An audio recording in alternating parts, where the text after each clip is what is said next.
আসসালামু আলাইকুম। আজকে আমি রান্না করব সিম দিয়ে মাছ দিয়ে। এই শীতকালে সবার প্রিয়, কেউ খাক আর না খাক সবাই এই সিম রান্না করবে। প্রথমে এখানে আমি মাছগুলো হলুদ মাখিয়ে নিয়েছি, তারপর একটা কড়াইতে তেল বসিয়ে দিয়েছি গরম হওয়ার জন্য। গরম হয়ে গেলে আমি মাছগুলোকে দিয়ে ভেজে নেব কিছুক্ষণ উল্টিয়ে পাল্টিয়ে, যাতে দোনো সাইড লাল হয়ে ভাজা হয় ভালোভাবে। আমি এখানে চুলার আঁচ সামান্য মিডিয়াম রেখেছি, যাতে একবারে পুড়ে না যায়, সুন্দরভাবে মাছগুলো ভাজা হয়। আমি কিছুক্ষণ পর পর এখানে মাছগুলো উল্টিয়ে পাল্টিয়ে দেব, যাতে ভালোভাবে ভাজা হয়। দেখতে পাচ্ছেন, এভাবে কিছুক্ষণ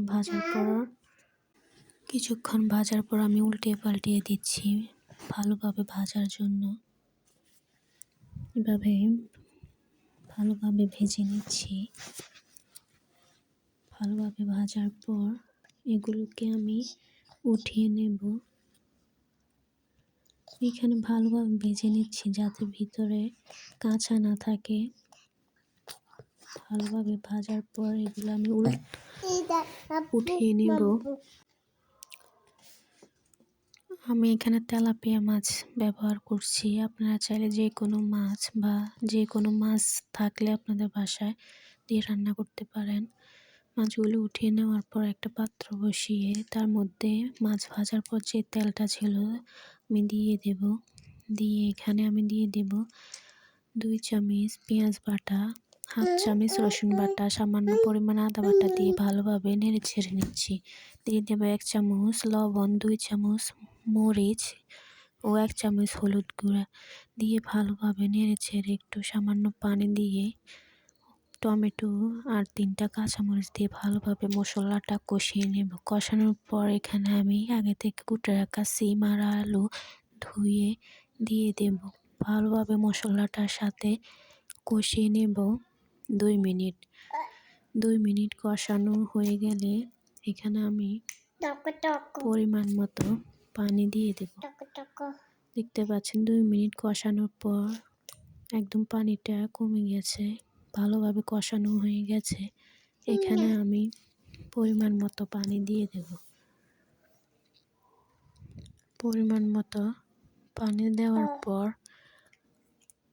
আমি এখানে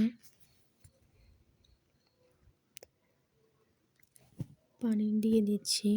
পানি দেওয়ার পর এখানে আমি ভেজে রাখা মাছগুলো দিয়ে দেব উপর দিয়ে।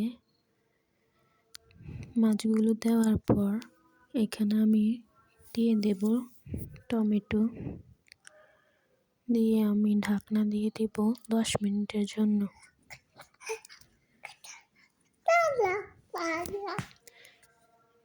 ঢাকনা দিয়ে দেব 10 মিনিটের জন্য। আমি এখানে মাঝারি আঁচে রেখেছি। 10 মিনিট পর দেখতে পাচ্ছেন আমার সিম আর আলু হয়ে গেছে।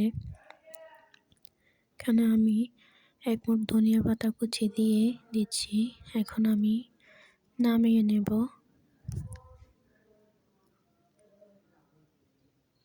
হওয়ার পর এগুলো আমি এখন নামিয়ে নেব। দেখতে পাচ্ছেন কতটা সুন্দরভাবে হয়েছে।